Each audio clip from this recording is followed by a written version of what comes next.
यहाँ पर हम देखते हैं concept electrical measurement and instrument के कॉन्सेप्ट या क्वेश्चन हम देखेंगे।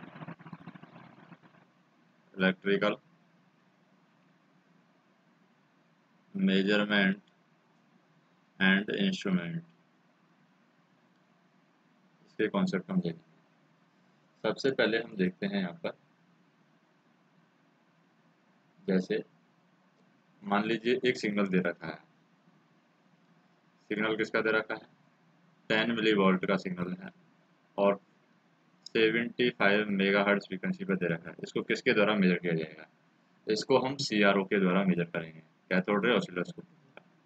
क्योंकि जो लो वोल्टेज होता है, हाई फ्रीक्वेंसी पर जो सिग्नल होता है, उसको हम कैथोड रे ऑसिलोस्कोप यानी CRO के द्वारा मेजरमेंट करते हैं। दूसरा हम देखें, इलेक्ट्रोडायनेमिक इफेक्ट है, वो कौन कौन से डिवाइसेज के अंदर यूज किया जाता है? इलेक्ट्रो डायनेमिक इफेक्ट, तो ये कौन कौन सी डिवाइसेज के अंदर यूज करते हैं? इलेक्ट्रोडायनेमिक इफेक्ट हम वॉट मीटर के अंदर यूज करते हैं। वॉट मीटर, ये हम यूज करते हैं वोल्ट मीटर के अंदर यूज करते हैं, वोल्ट मीटर। तीसरा हम यहाँ पर यूज करते हैं एमीटर के अंदर भी हम यूज करते हैं, एमीटर।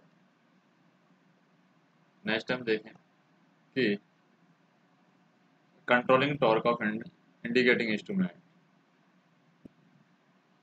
यानी कंट्रोलिंग टॉर्क की बात कर रहे हैं इंडिकेटिंग इंस्ट्रूमेंट के अंदर।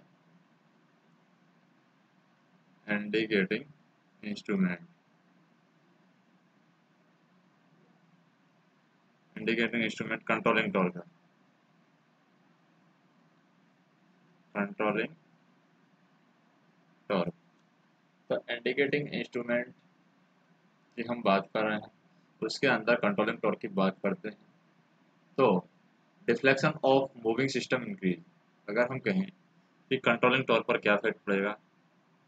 अगर डिफ्लेक्शन है मूविंग सिस्टम का इंक्रीज होता है, मूविंग सिस्टम इंक्रीज यानी मूविंग सिस्टम का डिफ्लेक्शन है वो इंक्रीज होगा, तो कंट्रोलिंग टॉर्क पर क्या इफेक्ट पड़ेगा? तो डिफ्लेक्शन को कॉम्पेंसेट करने के लिए यहाँ पर जो कंट्रोलिंग टॉर्क है वो भी हमें इंक्रीज करनी होगी। नेक्स्ट हम देखें, जैसे डायनामोमीटर इंस्ट्रूमेंट है, उसको किस तरीके से हम यूज करते हैं? Dynamometer instrument, dynamometer instrument. तो डायनामोमीटर जो इंस्ट्रूमेंट होता है उसको हम किस लिए यूज करते हैं, किस तरीके से यूज करते हैं? वॉट मीटर है तो उसकी तरह हम इसका यूज करते हैं, वॉट मीटर। नेक्स्ट हम बात करें एडी करंट डैम्पिंग के बारे में बात करते हैं। कौन से मटेरियल की एडी करंट डैम्पिंग बनाई जाती है? एडी करंट डैम्पिंग, तो एडी करंट डैम्पिंग के अंदर हम बात करते हैं। एडी करंट डैम्पिंग है हमारी, कंडक्टर होता है लेकिन नॉन मैग्नेटिक होता है, यानी इसमें एडी करंट डैम्पिंग में डिस्क है वो किसकी बनाई जाती है, कौन से मटेरियल की यहाँ पर डिस्क बनाई जाती है, यानी डिस्क में कौन सा मटेरियल हम यूज करते हैं? तो एडी करंट डैम्पिंग है, हम कंडक्टर ये लेते हैं लेकिन non magnetic conductor, but non magnetic conductor हम यूज करते हैं। नेक्स्ट हम देखें, जैसे फर्स्ट ऑर्डर इंस्ट्रूमेंट है उसको किसके द्वारा करेक्टराइज किया जाएगा? फर्स्ट ऑर्डर इंस्ट्रूमेंट, तो फर्स्ट ऑर्डर इंस्ट्रूमेंट को किसके द्वारा करेक्टराइज किया जाता है? यानी फर्स्ट ऑर्डर इंस्ट्रूमेंट को हम अगर पहचान करना चाहें, उसकी पहचानना चाहें, तो स्टैटिक सेंसिटिविटी और टाइम कांस्टेंट के द्वारा हम पहचान कर सकते हैं उसकी। Static sensitivity and time constant, इसके द्वारा हम फर्स्ट ऑर्डर इंस्ट्रूमेंट को पहचान सकते हैं। नेक्स्ट हम बात करें, जैसे ये फर्स्ट ऑर्डर सिस्टम है, दिखाया कैसे जाएगा? स्टैटिक सेंसिटिविटी और टाइम कांस्टेंट है। तो फर्स्ट ऑर्डर इंस्ट्रूमेंट हमारा इस तरीके से होता है, जैसे ये हमारा इनपुट होगा और सिस्टम किस तरीके दिखाया जाएगा, ये हमारा सिस्टम दिखाया जाएगा जिसमें S divide by 1 plus tau into D, और ये हमारा होगा आउटपुट। तो यानी हम कह सकते हैं कि आई आउटपुट डिवाइड वैल्यू क्या होगी, H divide by 1 plus tau D. तो यहाँ पर एस है हमारी सेंसिटिविटी है, टो है हमारा टाइम कांस्टेंट। तो एस हमारा क्या है यहाँ पर सेंसिटिविटी, टो हमारा क्या है टाइम कांस्टेंट है, एंड डी है हमारा ऑपरेटर। डी क्या है, ऑपरेटर है। तो हम कह सकते हैं the characterized by sensitivity and time constant. तो यहाँ पर सेंसिटिविटी और टाइम कांस्टेंट के द्वारा इसको करेक्टराइज किया जाएगा। नेक्स्ट हम देखें जैसे कि हाई एसी वोल्टेज है उसको किसके द्वारा मेजर किया जाता है। अगर हम बात करते हैं यहाँ पर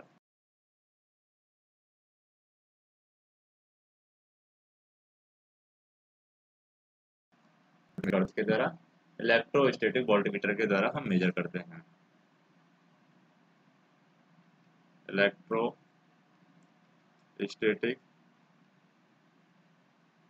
वोल्टमीटर के द्वारा उसको मेजर किया जाएगा। नेक्स्ट हम बात करते हैं minimum number of watt meter required to measure the three phase three wire balance और अनबैलेंस पावर। तो यहाँ पर हम बात करें three phase three wire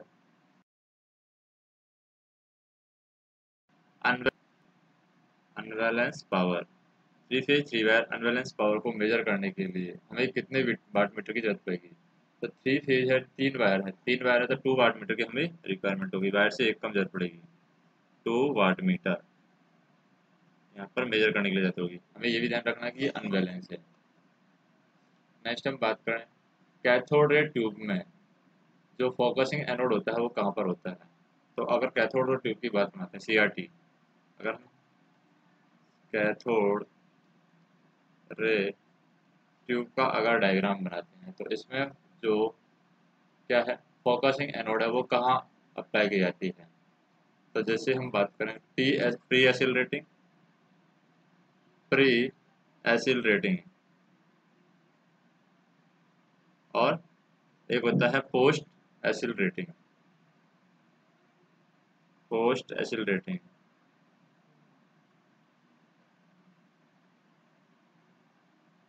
in दोनों के बीच में हम क्या लगाते हैं, यहाँ पर फोकसिंग एनोड लगाते हैं कैथोड ट्यूब के अंदर, फोकसिंग एनोड।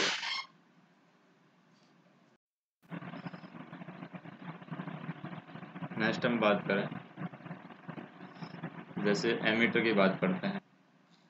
एमीटर क्या है हमारा,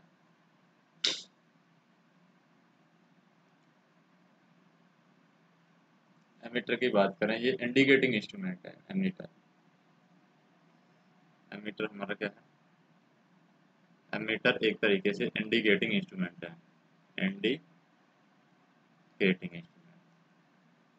नेक्स्ट हम बात करें कि अगर हमारे पास में एक वोल्ट मीटर दे रखा है जिसकी रेंज दे रखी है कितनी, 0 से 300 वोल्ट है, यानी यहाँ पर हम कह सकते हैं V1 है, और ये मेजर किया हुआ है 220 वोल्ट, मेजर कर रहा है 50 हर्ट्ज फ्रीक्वेंसी पर। और इसी के पैरेलल में एक और वोल्ट मीटर कनेक्ट कर दिया हमने।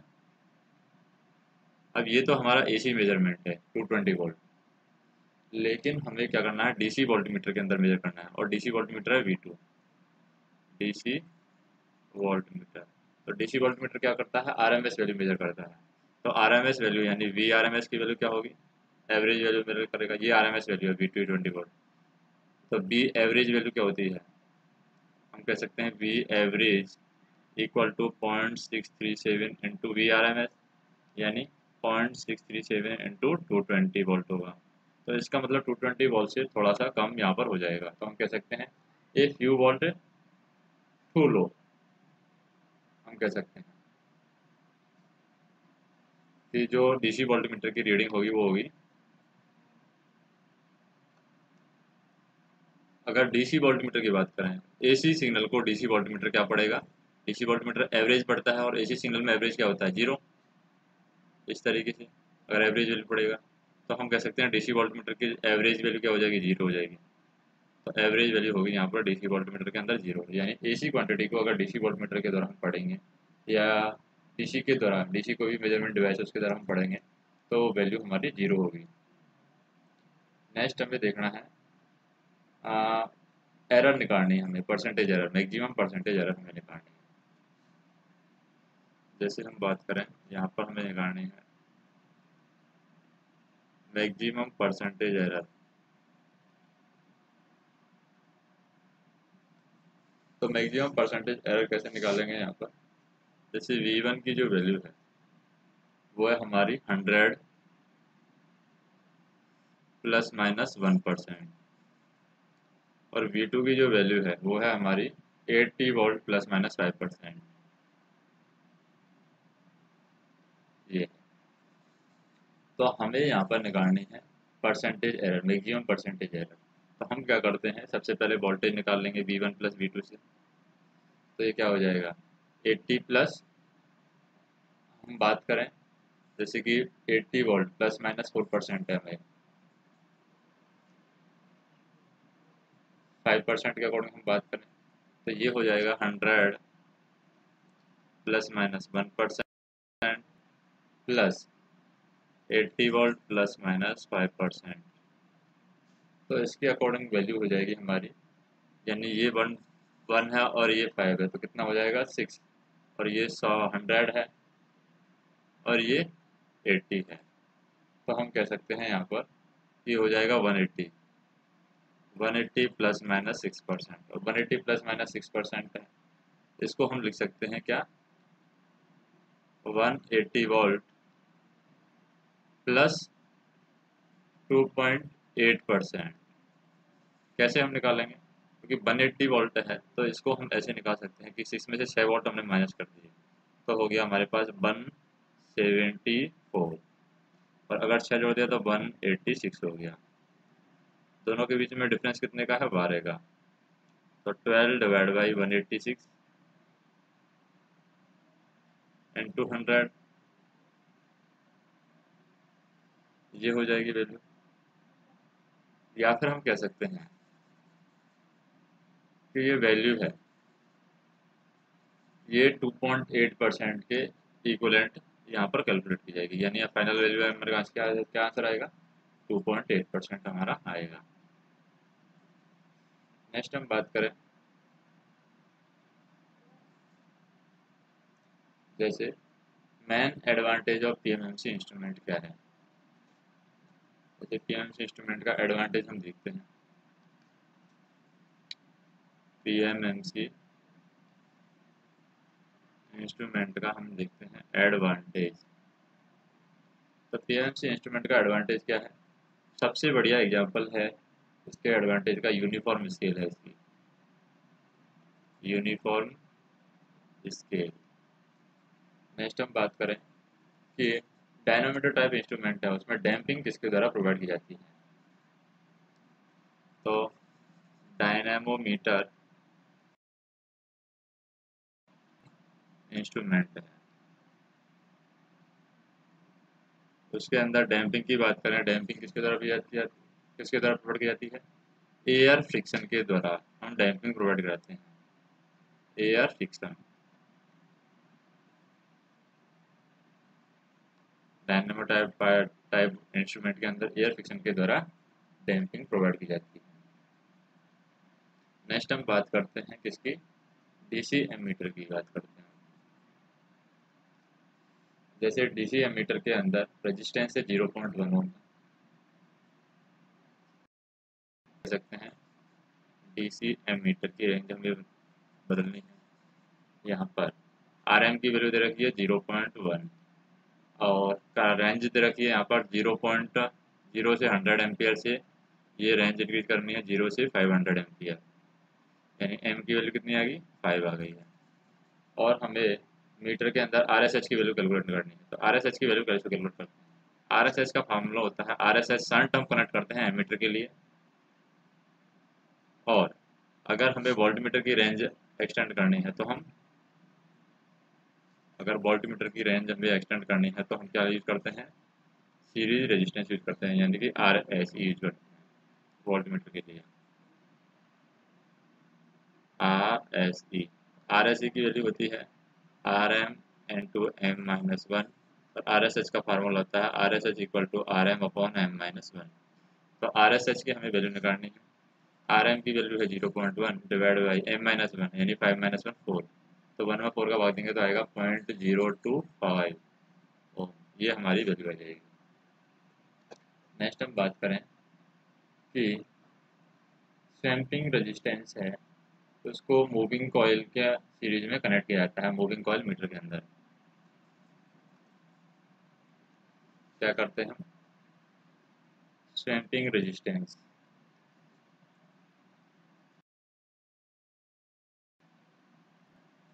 स्वैम्पिंग रजिस्टर है, उसको कनेक्ट किया जाता है किसके, series with the moving coil metre,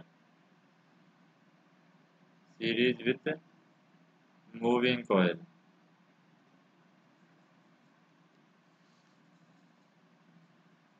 तो स्वैम्पिंग रेजिस्टेंस है उसको सीरीज में कनेक्ट किया जाता है किसके, मूविंग कॉइल मीटर के सीरीज में कनेक्ट किया जाता है। तो हमें यहाँ पर ज्ञात करना है कि ये क्यों कनेक्ट करते हैं, इसका फ़ायदा क्या है।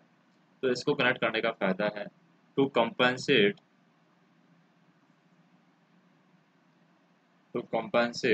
the effect of temperature variation, the effect of temperature variation, temperature variation यानी कि टेम्परेचर वेरिएशन के इफेक्ट को कंपनसेट करने के लिए हम यहाँ पर डैम्पिंग रेजिस्टेंस है वो यूज करते हैं। नेक्स्ट हम बात करें जैसे अनशील्डेड मूविंग आयरन वोल्टमीटर है, जो यूज किया गया है एसी वोल्टेज को, यानी वोल्टेज को मेजर करने के लिए एसी सर्किट के अंदर हमने क्या यूज किया है, unshielded moving iron voltmeter. On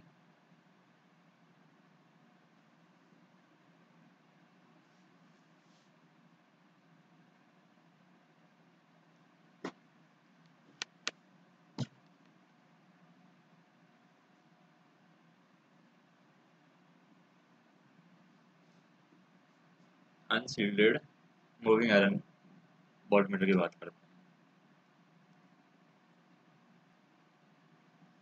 moving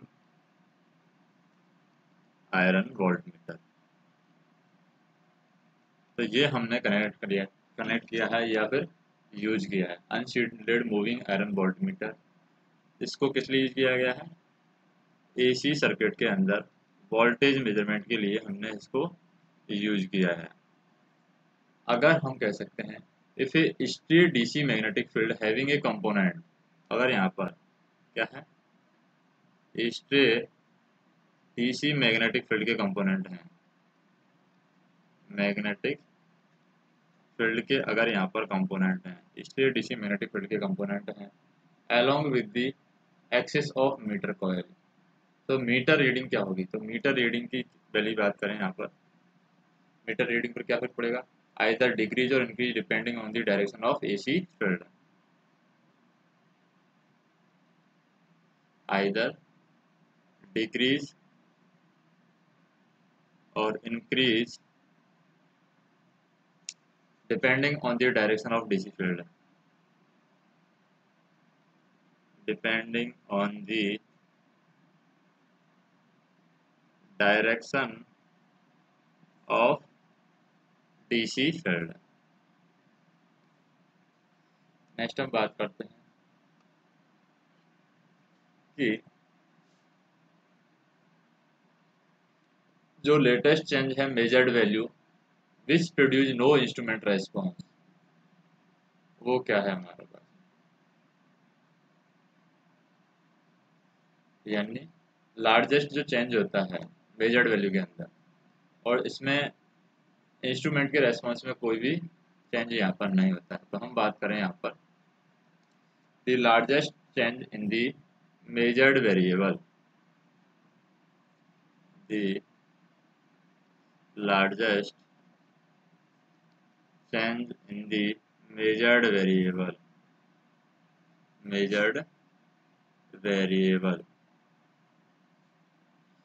which produce no instrument response, which produce no instrument response।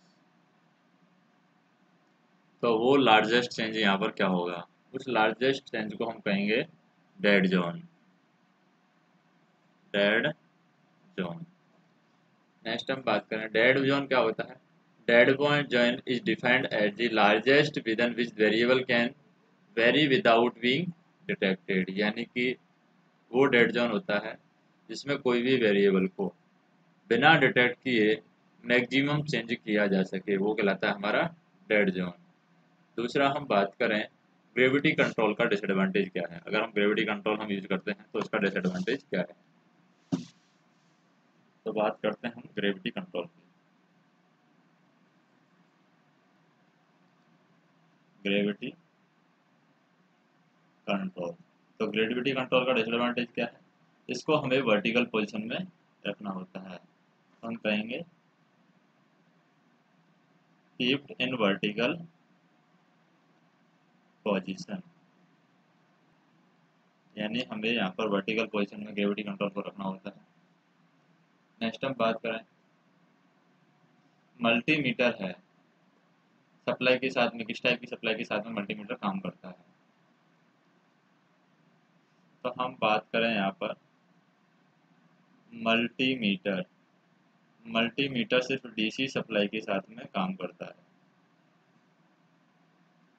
Next बात करें, मान लीजिए हम बात करते हैं यहाँ पर डायनोमीटर टाइप इंस्ट्रूमेंट की, उसको हम कैसे सर्किट के लिए यूज करते हैं डायनोमीटर टाइप। तो हम बात करें डायनेमिक है, नाम में डायनेमिक आ रहा है, डायनेमोमीटर। तो डायनेमोमीटर है, इसमें डायनेमिक, डायनेमिक मतलब जो चेंज होता रहता है, इसका मतलब कह सकते हैं डीसी और एसी दोनों में हम इसका यूज करेंगे डायनेमोमीटर टाइप इंस्ट्रूमेंट का। नेक्स्ट हम देखें एलवीडीटी का जो प्रिंसिपल है वो किस पर बेस होता है, यानी उसमें वेरिएशन किसके अंदर होता है, एलवीडीटी के प्रिंसिपल के अंदर। तो हम बात करें एलवीडीटी, एलवीडीटी के ऑपरेशन की बात कर रहे हैं हम, ऑपरेशन यानी कि जो किस तरीके से वो काम करता है। तो एलवीडीटी का ऑपरेशन है यहाँ पर म्यूचुअल इंडक्टेंस के अकॉर्डिंग काम करेगा, म्यूचुअल इंडक्टेंस के प्रिंसिपल पर, यानी म्यूचुअल इंडक्टेंस वेरी करता है उसी के अकॉर्डिंग ही काम करता है। नेक्स्ट हम बात करें एक वोल्टमीटर के बारे में बताया गया है, जैसे एक वोल्ट मीटर है, उसकी सेंसिटिविटी दे रखी है 10 किलो ओम पर वोल्ट, सेंसिटिविटी क्या दे रखी है 10 किलो ओम पर वोल्ट दे रखी है। अब ये सेंसिटिविटी यूज की जाती है to measure the voltage across the unknown resistance. अब क्या होता है वोल्ट मीटर है ये रीड कर रहा है, यानी यहाँ पर रीडिंग दे रखी है वोल्ट मीटर की, वो दे रखी है 75 वोल्ट, ये रीड कर रहा है ऑन 100, यानी 100 वोल्ट की स्केल पर ये वोल्ट मीटर रीड कर रहा है 75 वोल्ट। और सर्किट के अंदर जो करंट फ्लो हो रही है यहाँ पर, वो करंट फ्लो हो रही है यहाँ पर इस रीडिंग की कंडीशन में, वो हो रही है 1.5 मिली एम्पियर। हमें ज्ञात करना है percentage error due to loading effect, percentage error due to loading effect हमें ज्ञात करना है। Percentage error due to loading effect क्या होगी, तो सबसे पहले तो हमें अननोन रेजिस्टेंस की मेजर्ड वैल्यू निकालनी होगी। तो आर मेजर्ड की वैल्यू हम निकाल रहे हैं, तो क्या निकलेगी आर मेजर्ड ये होगी 75 डिवाइड बाई 1.5 मिलियन एम्पियर। तो ये आ जाएगा इंटू 10⁻³ तो ये आ जाएगा 50 किलो ओम। ये तो आ गई रेजिस्टेंस की मेजर्ड वैल्यू। अब हम निकालते हैं वोल्ट मीटर का रेजिस्टेंस। वोल्ट मीटर रेजिस्टेंस निकालते हैं। वोल्ट मीटर रेजिस्टेंस की वैल्यू क्या होगी, यानी आर एम की वैल्यू होगी R M equal to 100 volt की स्केल है हमारे पास में, और वोल्ट मीटर कितना रीड कर रहा है, 10 किलो ओम रीड कर रहा है, 10 किलो ओम पर वोल्ट रीड कर रहा है। 100 वोल्ट है, 10 किलो ओम पर वोल्ट रीड कर रहा है, तो इसका मतलब 1000 किलो ओम हमारा आर एम की वैल्यू होगी। अब हमें पता है कि यहाँ पर मेजर्ड वैल्यू है हमारे पास में, और वोल्ट मीटर की जो रेजिस्टेंस की वैल्यू है वो भी हमारे पास में है। Measured value of resistance is equal to parallel combination of R X and R M, यानी हम कह सकते हैं कि मेजर्ड वैल्यू जो होती है वो किसका कॉम्बिनेशन होती है, हमारे दो रेजिस्टेंस पैरेलल में कंबाइंड होते हैं, एक तो आर एम होता है और एक आर एक्स होता है। इन दोनों का पैरेलल कॉम्बिनेशन होता है मेजर्ड वैल्यू। और यहाँ पर करंट फ्लो हो रही है हमारी, और यहाँ पर हमारा वोल्टेज की वैल्यू है। तो इसका कॉम्बिनेशन के अकॉर्डिंग हम क्या निकाल सकते हैं, आर एस की वैल्यू निकाल सकते हैं। तो आर एस की वैल्यू क्या आ जाएगी, मेजर्ड वैल्यू है हमारे पास में जैसे R M equal to R X into R M divide by R X plus R M. तो इससे हमारी आर एम की वैल्यू क्या दे रखी है, मेजर्ड वैल्यू हमारे पास में है 50 किलो। तो 50 kilo equal to R X into ये क्या 1000 किलो ओम है आर एम की value, divide by 1000 kilo ohm plus R X. तो इससे हमारी आर एक्स की वैल्यू आ जाएगी कितनी, 52.63 किलो ओम। अब आर एक्स की वैल्यू आ गई हमारे पास में है, true value and measured value है। तो इससे हम परसेंटेज एरर हम निकाल सकते हैं। परसेंटेज एरर क्या आ जाएगी हमारे पास में, true value minus measured value divide by true value into 100।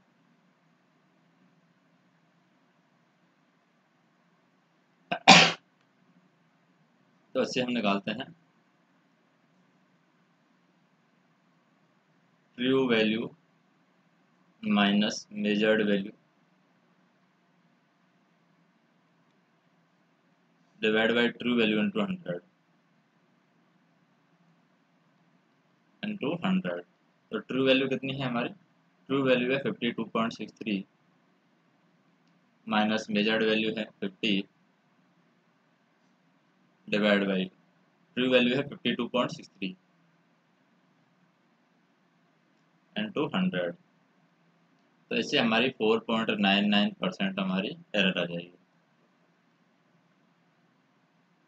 अब हम बात करते हैं नेक्स्ट, जैसे हम परसेंटेज एरर के अकॉर्डिंग बात करेंगे, हम रीडिंग के स्केल के अकॉर्डिंग बात करेंगे यहाँ पर। जैसे मान लीजिए हमारे पास एक वोल्ट मीटर है, वोल्ट मीटर दे रखा है 0 से 300 वोल्ट रेंज का वोल्ट मीटर दे रखा है, लेकिन इसमें जो एरर दे रखी है वो दे रखी है 2% स्केल के अंदर, फुल स्केल डिफ्लेक्शन पर एरर, फुल स्केल डिफ्लेक्शन। तो फुल स्केल डिफ्लेक्शन की कंडीशन में एरर है। हमें यहाँ पर वोल्ट मीटर की रेंज पता करनी है, यानी रीडिंग की रेंज क्या होगी, रीडिंग रेंज। तो रीडिंग रेंज हम कैसे निकालेंगे, रीडिंग रेंज हम कैसे निकालेंगे, सबसे पहले हम रीडिंग रेंज निकालने के लिए जैसे कि del V divide by V equal to दे रखा है 2%, यानी वोल्टेज में चेंज कितना हो रहा है, हम जो मीटर की रीडिंग है उसमें चेंज कितना हो रहा है, 2% हो रहा है। तो इसमें डेल वी की वैल्यू हम निकाल सकते हैं। डेल वी यानी परसेंटेज वोल्टेज चेंज क्या होगा, ये होगा 2 divide by 100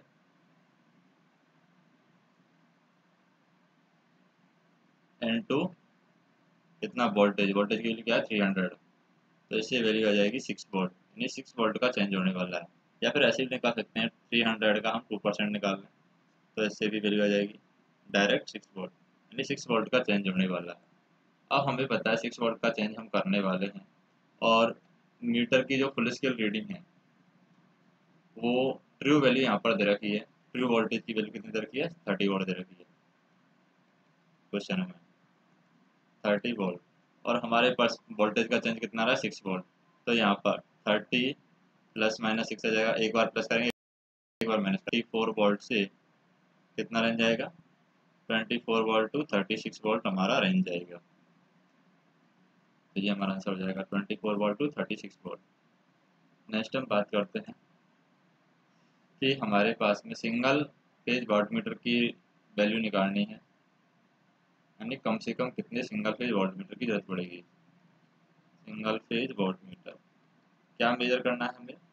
single phase wattmeter का नंबर बताना है हमें 3 फेज 4 वायर सिस्टम के अंदर। तो 4 वायर है, इसका मतलब वायर में से एक कम कर देंगे, 4 वायर में से एक कम कर दिया तो 3 वायर, यानी n-1 से हम निकालेंगे 3 वाटमीटर की यहाँ पर रिक्वायरमेंट होगी।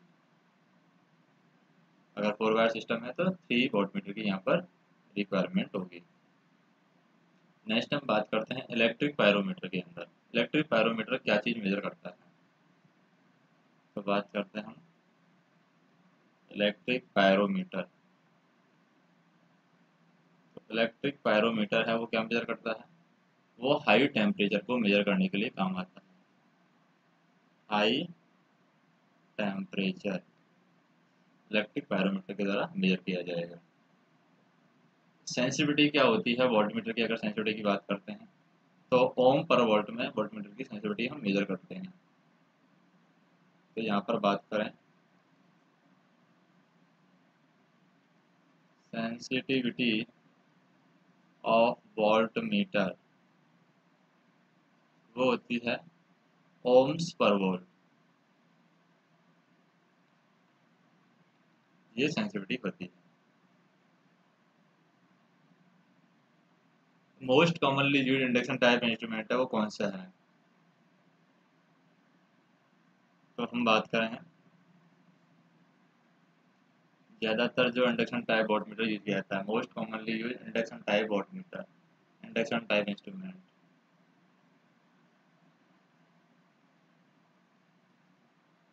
इंडक्शन टाइप इंस्ट्रूमेंट तो कौन सा है इंडक्शन टाइप इंस्ट्रूमेंट हम ज़्यादातर यूज करते हैं?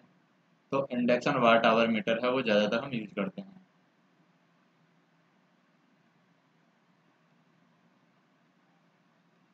Induction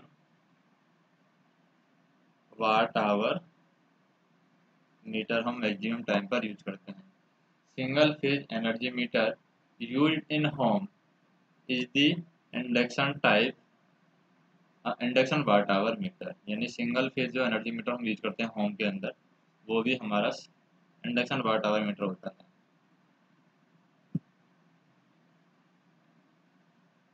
single phase energy metre.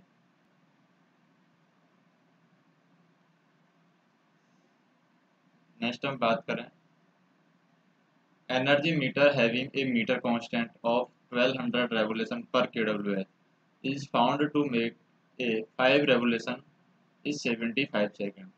Load power की वैल्यू यहाँ पर क्या होगी? जैसे 20 रेवोल्यूशन पर kWh हमने दे रखा है एनर्जी मीटर के बारे में, 1200 रेवोल्यूशन पर kWh ये हमें दे रखा है। 5 रेवोल्यूशन 75 सेकंड में दे रखा है। 5 रेवोल्यूशन कितना? 75 सेकंड के अंदर। तो लोड पावर की वैल्यू क्या होगी?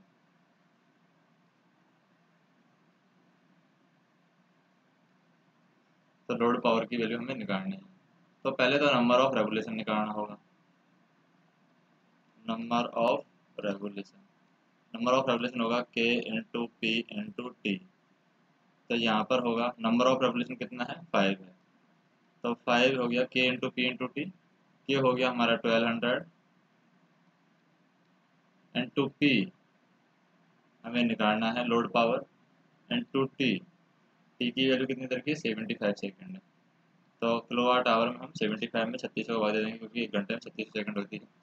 तो इससे पी की वैल्यू आ जाएगी हमारी 200 वाट। नेक्स्ट हम बात करते हैं, इलेक्ट्रोडायनामोमीटर टाइप इंस्ट्रूमेंट है, उसको किसके मेजरमेंट के लिए हम यूज करते हैं।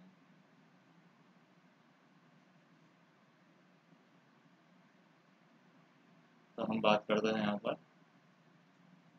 इलेक्ट्रोडायनामोमीटर टाइप इंस्ट्रूमेंट। इलेक्ट्रोडायनामोमीटर टाइप इंस्ट्रूमेंट, तो इलेक्ट्रोडायनामोमीटर टाइप इंस्ट्रूमेंट है, ये हम दोनों के लिए यूज करेंगे, क्योंकि इलेक्ट्रोडायनामो डायनेमिक सिस्टम आ रहा है यहाँ पर, यानी एसी और डीसी। डायनेमो आ गया तो एसी और डीसी दोनों के लिए मेजर किया जाएगा यहाँ पर। नेक्स्ट हम बात करते हैं energy capacity of storage battery. Storage battery की एनर्जी कैपेसिटी किसके अंदर दी जाती है। स्टोरेज बैटरी, स्टोरेज बैटरी की एनर्जी कैपेसिटी की बात करते हैं, तो ये एनर्जी कैपेसिटी दी जाती है एम्पियर्स आवर में। Amperes hour. नेक्स्ट हम बात करें आवर, एम्पियर्स आवर हो जाएगा। लोएस्ट पावर मेजरमेंट कौन से इंस्ट्रूमेंट के अंदर होता है। तो बात करते हैं हम lowest power measurement. Lowest power measurement कौन से इंस्ट्रूमेंट में होता है, ये इलेक्ट्रोस्टैटिक इंस्ट्रूमेंट होता है, उसमें लोएस्ट पावर मेजरमेंट होता है। इलेक्ट्रोस्टैटिक इंस्ट्रूमेंट के अंदर लोएस्ट पावर मेजरमेंट होगा। नेक्स्ट हम बात करते हैं कि अगर हमें high value of alternating current with dynamometer type emitter use करना है, तो हम क्या यूज करेंगे। यानी हाई एसी करंट हमें मेजर करने हैं, तो हम क्या यूज करेंगे, करंट ट्रांसफार्मर, यानी कि सीटी हम यूज करेंगे करंट ट्रांसफार्मर के अंदर।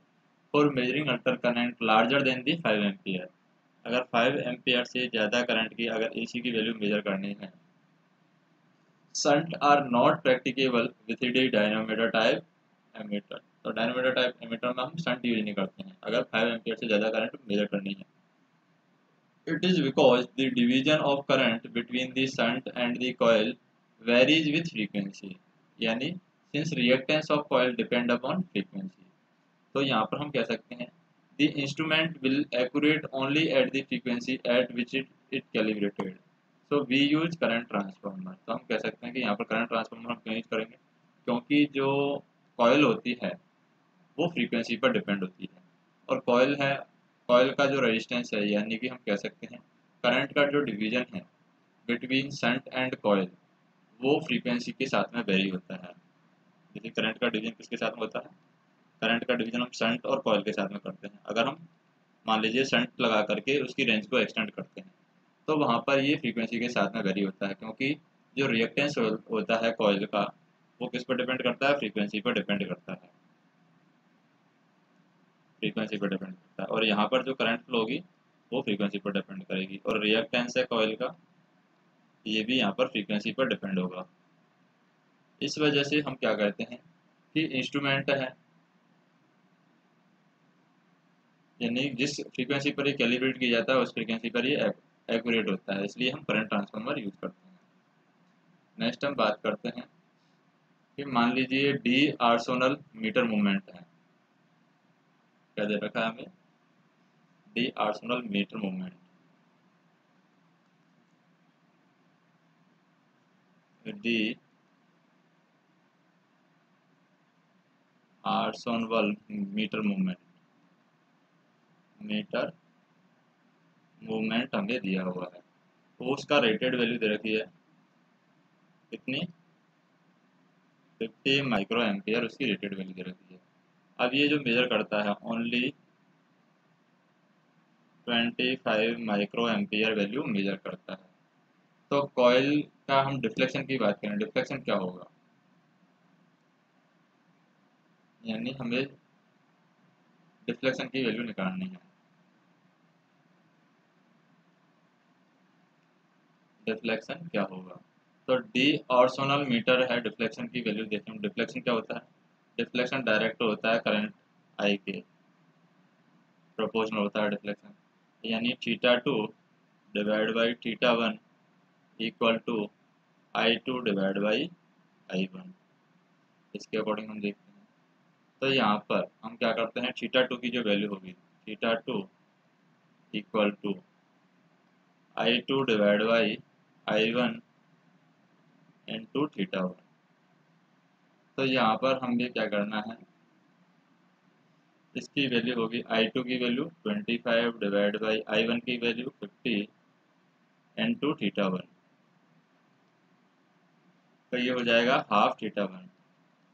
तो हम कह सकते हैं कि थीटा टू की जो वैल्यू है वो क्या होगी, 50% ऑफ फुल स्केल वैल्यू होगी, फुल स्केल वैल्यू। नेक्स्ट हम बात करते हैं कौन सा इंस्ट्रूमेंट है जो ज़्यादातर सेंसिटिव होता है। मोस्ट सेंसिटिव इंस्ट्रूमेंट की हम बात कर रहे हैं। मोस्ट सेंसिटिव, तो मोस्ट सेंसिटिव इंस्ट्रूमेंट होता है हमारे पास में permanent magnet moving coil. Permanent magnet moving coil, ये मोस्ट क्या है, यहाँ पर सेंसिटिव इंस्ट्रूमेंट की श्रेणी में आता है, permanent magnet moving coil instrument. Next हम बात करते हैं जैसे एसी सप्लाई की फ्रीक्वेंसी और वेव फॉर्म पर डिपेंड नहीं करता है कौन सा इंस्ट्रूमेंट है वो, यानी एसी सप्लाई की फ्रीक्वेंसी एंड वेव फॉर्म, इस पर कौन कौन से इंस्ट्रूमेंट है वो डिपेंड करते हैं और कौन कौन से इंस्ट्रूमेंट है डिपेंड नहीं करते हैं। जैसे कि मूविंग आयरन है, ये डिपेंड करता है, तो यहाँ पर हम लिखते हैं डिपेंड वाले, मूविंग आयरन डिपेंड करता है। और हमारा होता है एक इंडक्शन है, वो भी यहाँ पर डिपेंड करता है एसी सप्लाई पर। एक होता है हमारा इलेक्ट्रोस्टैटिक है, ये भी डिपेंड करता है, इलेक्ट्रोस्टैटिक।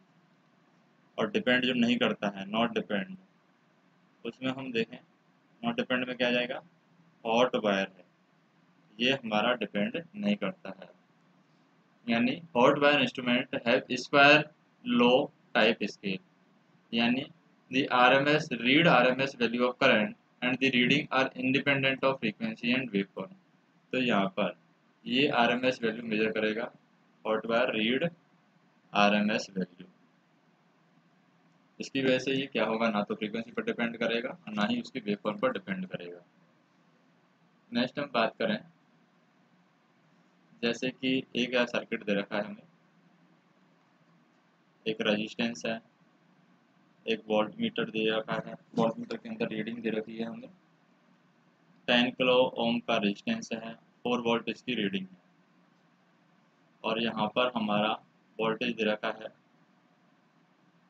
वो दे रखा है 120 वोल्ट।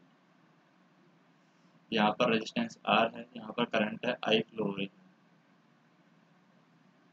तो हमें क्या ज्ञात करना है, यहाँ पर हमें ज्ञात करना है करंट की वैल्यू, यानी कि हमें यहाँ पर R की वैल्यू ज्ञात करनी है। तो R की वैल्यू ज्ञात करने के लिए हमें सबसे पहले करंट की वैल्यू ज्ञात करनी होगी। करंट क्या होगा, 4 डिवाइड बाई 10 इंटू 10 की पावर 3, जो है वो आ जाएगी हमारे पास में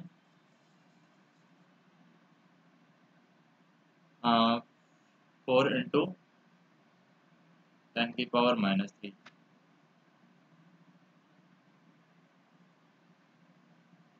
नेक्स्ट हम बात करें 10 की पावर -4, ये करंट की वैल्यू आ गई है। अब हम सप्लाई वोल्टेज हम निकाल सकते हैं। सप्लाई वोल्टेज क्या है, सप्लाई वोल्टेज है हमारा 120 equal to I into R plus R V.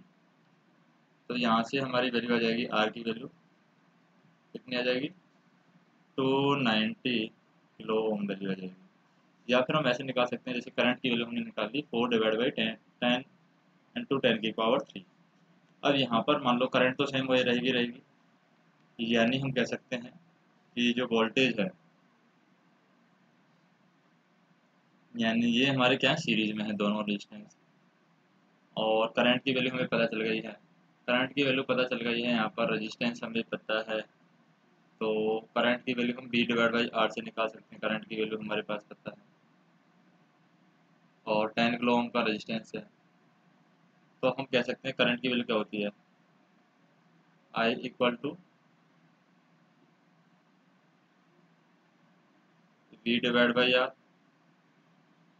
तो करंट तो दोनों में सेम रहेगी, करंट जो यहाँ पर है वो यहाँ पर रहेगी। अब यहाँ पर वोल्टेज क्या होगा, जैसे कि यहाँ पर 4 वोल्ट है, 120 में से 4 वोल्ट यहाँ गए तो बाकी वोल्ट क्या रहेगा, यहाँ पर रहेगा। तो यहाँ पर हम कह सकते हैं करंट की वैल्यू दूसरे तरीके से निकाल सकते हैं, 160 डिवाइड बाई आर की वैल्यू। आर की वैल्यू हमें पर निकालनी है, तो आर की वैल्यू निकालनी है तो करंट का भाग दे देंगे। तो करंट का भाग क्या है हमारा, 4 इंटू 10 की पावर 3। तो इससे कट जाएगा 4 दूनी 8, 3 9 चौक 36, यानी 290 किलो ओम आ जाएगा इस तरीके से। तो इस तरीके से भी हम निकाल सकते हैं वैल्यू, क्योंकि वोल्टेज तो एक बार फिक्स होने वाला है इसमें।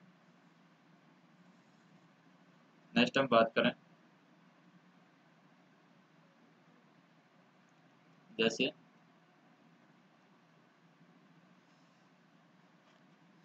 एक एमीटर के रेजिस्टेंस की वैल्यू है, उसकी रेंज हमें दे रखी है।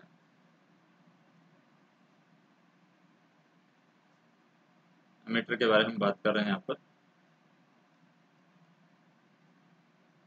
एमीटर, इसकी रेंज हमें दे रखी है कितनी, 0 से 5 एम्पियर इसकी रेंज दे रखी है। और इसका जो रेजिस्टेंस है यानी आर एम की वैल्यू है वो दे रखी है 1.8। और इसके जो शंट की वैल्यू दे रखी है R S H equal to दे रखा है 0.2। हमें इफेक्टिव करंट की वैल्यू निकालनी है, पॉइंटर है वो हमारा रीड कर रहा है 2 एम्पियर। तो सबसे पहले इसकी रेंज को एक्सटेंड करते हैं, यानी एम की वैल्यू निकालते हैं। एम की वैल्यू कैसे निकालेंगे, जैसे R S H equal to, ammeter में क्या लगाते हैं R S H equal to R M upon M minus one. R S H की वैल्यू क्या है 0.2, इक्वल टू आर एम की वैल्यू क्या है 1.8 divide by M minus one. M minus one हमें पता नहीं है, तो इससे हम निकाल सकते हैं, पॉइंट को हम हटा देंगे तो ये क्या हो जाएगा 2m माइनस के 2 इक्वल टू 18। तो m की वैल्यू कितनी आ गई 10। तो मल्टीप्लाइंग फैक्टर आ गया हमारे पास में 10। तो पॉइंटर की जो वैल्यू है उसको 10 से मल्टीप्लाई कर देंगे तो ये आ जाएगी 20 एम्पियर, ये रीड करेगा।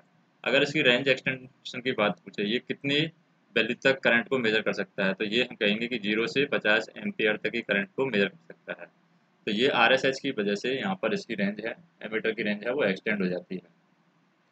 नेक्स्ट हम बात करें मेगर की स्पीड क्या रखी जाती है। बात करते हैं हम मेगर की स्पीड के बारे में। मेगर की स्पीड है 160 आरपीएम यहाँ पर रखी जाती है। मेगर स्पीड क्या रखते हैं हम, 160 आरपीएम मेगर की स्पीड रखते हैं। नेक्स्ट हम बात करें जैसे कि शंट कैपेसिटर प्रेशर कॉइल के पास में, pressure coil and watt meter, shunt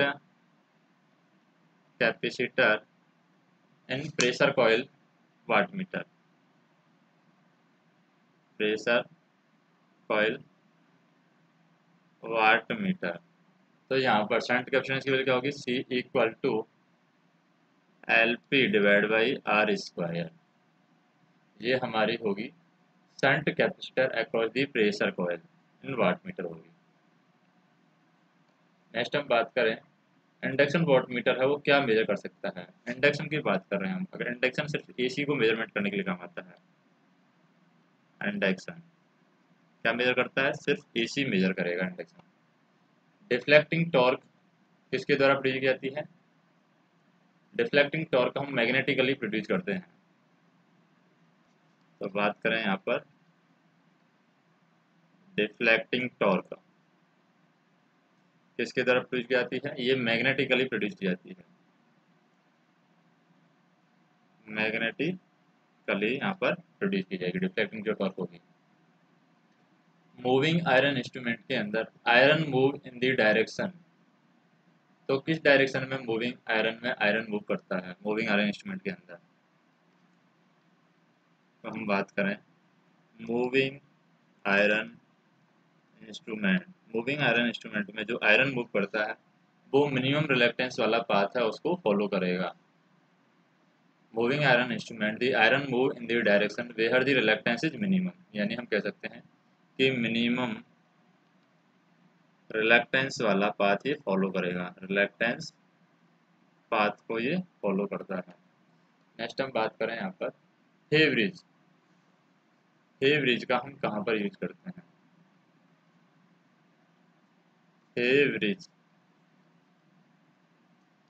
तो हे ब्रिज की बात करें, inductance having high Q value, वहां पर हम हे ब्रिज का यूज करते हैं। Inductance having high Q value,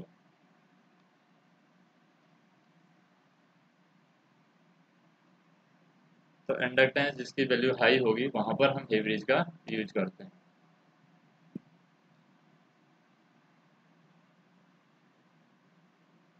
तो हम बात करें यहाँ पर, जैसे वोल्टमीटर एमीटर मेथड है, वो किस लिए यूज की जाती है, यानी कौन से रेजिस्टेंस को मेजरमेंट करने के लिए हम यूज करते हैं वोल्टमीटर एमीटर मेथड। तो हम बात करते हैं यहाँ पर वोल्टमीटर एमीटर मेथड। हमेशा वोल्टमीटर है उसको पैरेलल में कनेक्ट किया जाता है, जैसे कि यहाँ पर वोल्टमीटर लगा दिया हमने, और एमीटर हम सीरीज में कनेक्ट करते हैं, जैसे हमने एमीटर यहाँ पर लगा दिया। इस तरीके से ये मेथड कहाँ पर यूज किया जाता है, जब हमें वेरी हाई या मॉडरेट रेजिस्टेंस मेजरमेंट करना हो, वेरी हाई या फिर हम कह सकते हैं एंड मॉडरेट रेजिस्टेंस मेजरमेंट करना हो। मॉडरेट मतलब मीडियम या टाइप का जो रेजिस्टेंस वहाँ पर मेजर करना हो, वहाँ पर हम इसका यूज करते हैं। क्योंकि यहाँ पर वोल्टमीटर क्या रीड करेगा और एमीटर क्या रीड करेगा, हम बात करें तो वोल्टमीटर यहाँ पर रीड करेगा IARA प्लस IR। तो यहाँ पर R की वैल्यू क्या हो जाएगी, R की वैल्यू हो जाएगी यहाँ पर V divide by I minus RA, ये हम कह सकते हैं। और R है, R की वैल्यू क्या है, हाई है, क्योंकि करंट की वैल्यू क्या है, R is high, the value of RA can be neglected. अगर R की वैल्यू हाई है तो RA की वैल्यू को हम नेग्लेक्ट कर सकते हैं, तो R की वैल्यू क्या हो जाएगी, V डिवाइड बाई I हो जाएगी यहाँ पर। क्योंकि हम KVL लगा सकते हैं यहाँ पर, KVL लगा करके इसको सॉल्व किया जा सकता है। तो ये हमारा होता है, यानी कि ये हमारा R होता है, और ये हमारा एमीटर के अक्रॉस वोल्टेज है वो RA हो जाएगा, वोल्टमीटर के अक्रॉस जो वोल्टेज है वो RV हो जाएगा। नेक्स्ट हम बात करें सेंसिटिविटी है LVDT की, वो किसकी वजह से होती है, तो सेंसिटिविटी की बात करते हैं।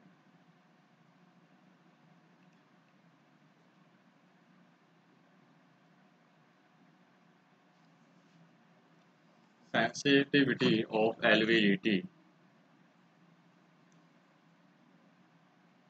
सेंसिटिविटी ऑफ LVDT, तो LVDT की सेंसिटिविटी किसके द्वारा देते हैं हम, exact cancellation of secondary voltage के द्वारा हम देते हैं। Exact cancellation of secondary voltage, secondary voltage, इसके द्वारा हम सेंसिटिविटी है LVDT की देते हैं। नेक्स्ट हम बात करें, जैसे कि हमारे पास में है दो 300 वोल्ट फुल स्केल वोल्टमीटर हैं। जैसे हमने यहाँ पर V1 V2 कनेक्ट कर दिया है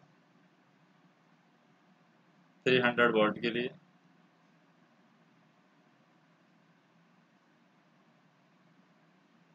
यानी उनकी रेंज है वो 300 वोल्ट तक मेजर कर सकते हैं। लेकिन इनके अक्रॉस जो वोल्टेज लगाया हुआ है वो 500 वोल्ट लगाया है, लेकिन इनकी कैपेसिटी क्या है, ये 0 से 300 वोल्ट तक मेजर कर सकते हैं, ये भी 0 से 300 वोल्ट तक मेजर कर सकता है, लेकिन ये पैरेलल में है। लेकिन इनकी सेंसिटिविटी है, जैसे पहले की सेंसिटिविटी यहाँ पर दे रखी है, कितनी सेंसिटिविटी, पहले की दे रखी है 100 किलो, और सेकंड की दे रखी है यहाँ पर 150 किलो। तो सेंसिटिविटी जिसकी ज़्यादा होगी, हम कह सकते हैं यहाँ पर सेंसिटिविटी के अकॉर्डिंग ये काम करेगा। यानी हम रेजिस्टेंस की वैल्यू निकाल सकते हैं। रेजिस्टेंस की वैल्यू कैसे निकालेंगे यहाँ पर? जैसे रेजिस्टेंस की अगर वैल्यू निकालना है तो हमारी सेंसिटिविटी इनटू वोल्टेज जो वो रीड कर रहा है। सेंसिटिविटी क्या दे रखी है, जैसे R1 की यहाँ पर निकाल रहे हैं वैल्यू, पहले वोल्टमीटर के लिए R1 यहाँ पर निकाल रहे हैं, R2 यहाँ पर निकाल रहे हैं, R1 की वैल्यू निकाल रहे हैं, तो ये हो जाएगी सेंसिटिविटी कितनी दे रखी है, 100 किलो ओम। तो 100 किलो ओम और वोल्टेज कितना रीड कर रहा है इसको, 300, यानी रेंज दे रखी है वोल्टेज की 300, तो ये आ जाएगा 30 मेगावाट, क्योंकि ये किलोवाट के अंदर है तो इसलिए आ जाएगा 30 मेगावाट। इसी तरीके से R2 के लिए हम निकाल सकते हैं। R2 के लिए क्या आ जाएगा, 150 इंटू 300, तो ये आ जाएगा 45 मेगावाट। अब हम कह सकते हैं कि रेजिस्टेंस किसके अंदर जाता है। अब हमारे पास वोल्टेज है, करंट हमें निकाल सकते हैं, रेजिस्टेंस की वैल्यू हमें पता चल गया, यहाँ पर 30 मेगावाट आ गया है, यहाँ पर हमारा 45 मेगावाट आ गया है। तो यहाँ पर वोल्टेज डिवीजन रूल लगा करके हम अप्लाई कर सकते हैं। यहाँ पर वोल्टेज डिवीजन रूल कैसे लगाएंगे, करंट की वैल्यू हम निकाल सकते हैं। करंट की वैल्यू क्या होगी, 500 डिवाइड बाई, जैसे हमने यहाँ पर वोल्टेज डिवीजन रूल लगाया, तो वोल्टेज डिवीजन रूल लगाएंगे तो 500 को वोल्टेज को डिवाइड करना है, तो यहाँ पर करंट की वैल्यू आ जाएगी 500 डिवाइड बाई 75, क्योंकि 30 प्लस 45 इंटू 10 की पावर 6, तो ये हो जाएगा 500 डिवाइड बाई 75 इंटू 10 की पावर 6, क्योंकि यहाँ पर ये भी मेगावाट है और ये भी मेगावाट है, इस वजह से। तो करंट की वैल्यू हो जाएगी हमारी, current equal to 20 divide by 3 into 10 की पावर -6। अब हम रेजिस्टेंस से मल्टीप्लाई कर देंगे, तो रीडिंग ऑफ वोल्टमीटर क्या हो जाएगी, रीडिंग ऑफ V1, यानी V1 वोल्टमीटर की रीडिंग क्या हो जाएगी, 20 डिवाइड बाई 3 इंटू 10 की पावर -6 इंटू R1 की वैल्यू क्या है, 30 मेगावाट, तो 30 इंटू 10 की पावर 6, तो इससे ये कट जाएगा, इससे ये 10 पर कट जाएगा, यानी 200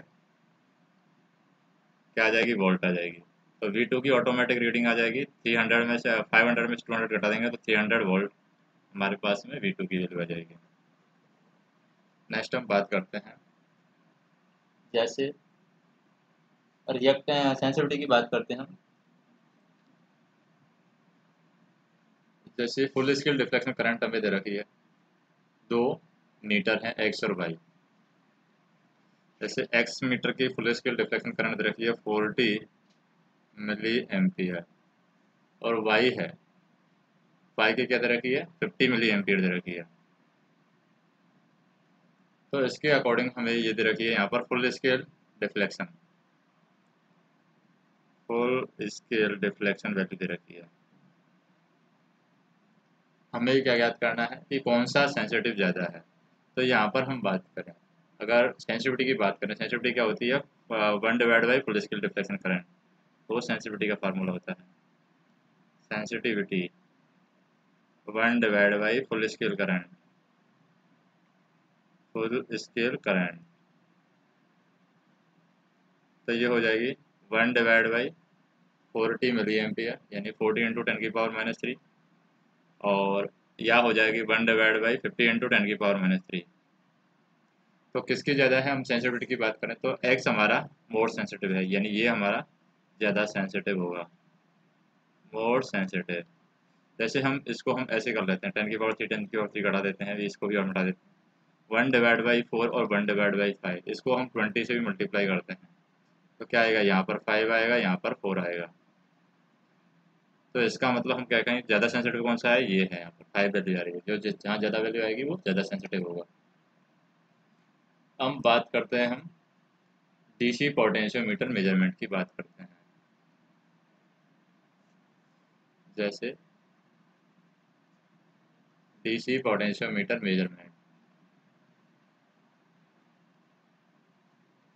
पोटेंशियोमीटर मेजरमेंट,